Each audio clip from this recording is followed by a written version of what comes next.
Episode 6 of What If has debuted. That means we're 2/3 of the way through the season. Now let's talk about it.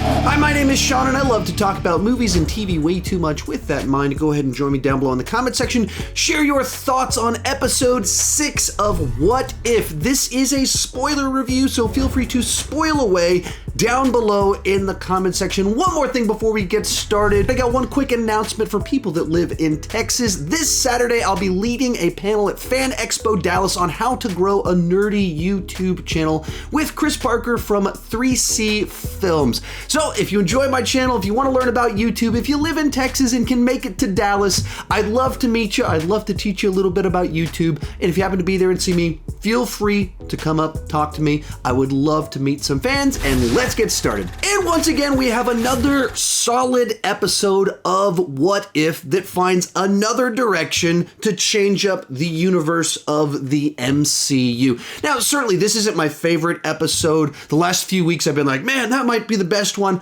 I wouldn't say that about this episode, but I still enjoyed it. And both what I liked about it and what I didn't like about it are essentially the same. And that's, we're telling a story from the perspective of the villain.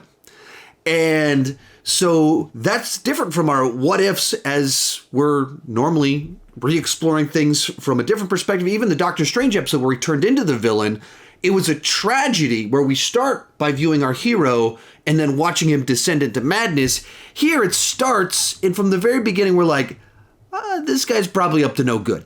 This is probably not the right guy to give this kind of power. We know who he is from the sacred timeline. Therefore, we can watch all these little maneuvers that he does and think of all the ways that these are his manipulations, his power plays, part of his big, grander master plan.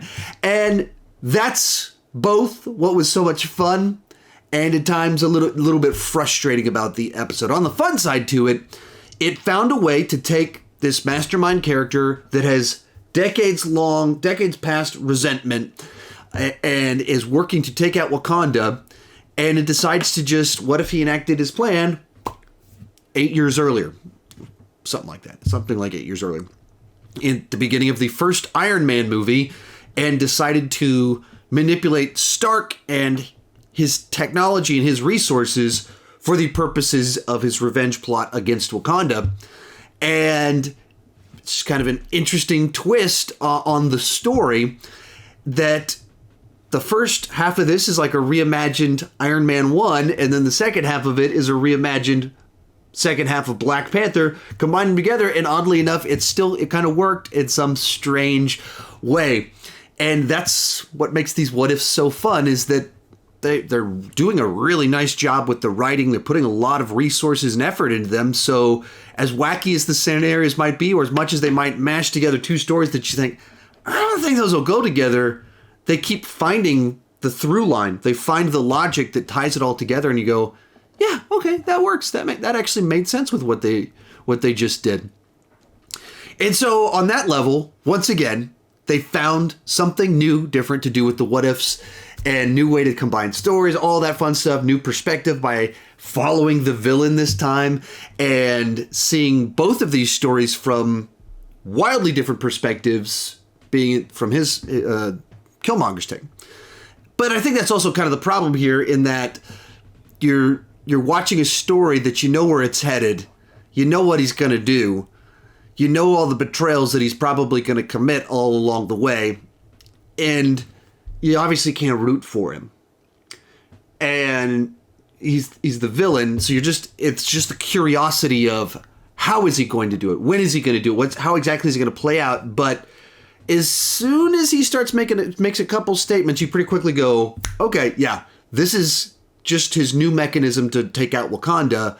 And so you can start filling in everything from there on out to where all this is headed. And not in a way that you're like, yeah, there's not a celebration to it. It's just curiosity of how will this play out. And then likewise, it's one of the shorter episodes, and you get to the last minute, and they easily could have just, if this thing was 8 minutes longer, they could have finished the story. You get to the cliffhanger, and the cliffhanger on, most of these have had cliffhangers, But previous cliffhangers have been, they complete the story they're telling, and then they have a cliffhanger for essentially a totally new adventure that would continue this. This one, it feels like what would have been the final act of this story.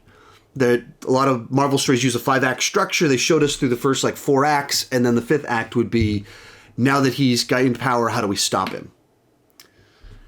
And then the credits roll. He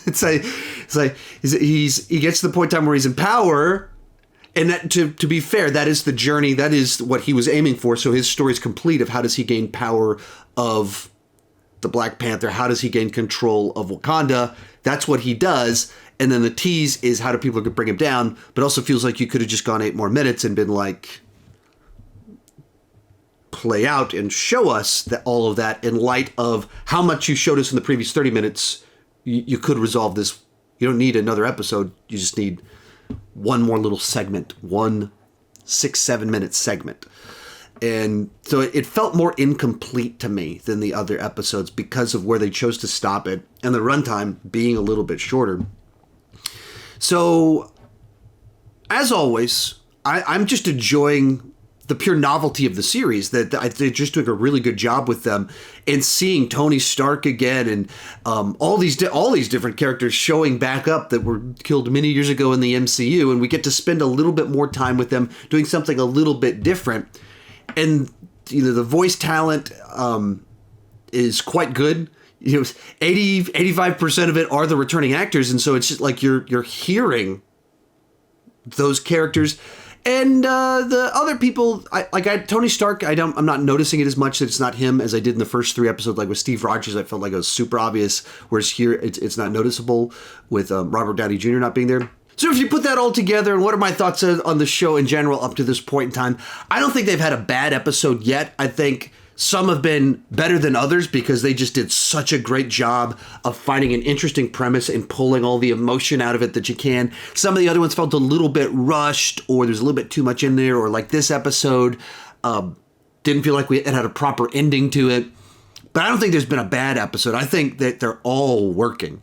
And like more and more each week, I get excited to see what are we going to do this week? What's this scenario we're going to explore, and what characters am I get to spend a little bit more time with? And I think that's really cool.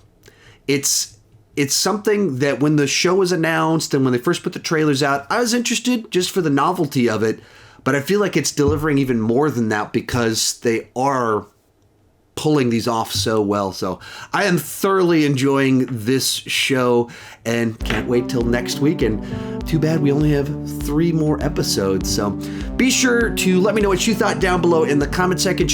Comment section. Check out my other What If reviews right over there. Remember, if you're in Central Texas, you can come and meet me this weekend at Fan Expo Dallas and keep talking movies and TV too much.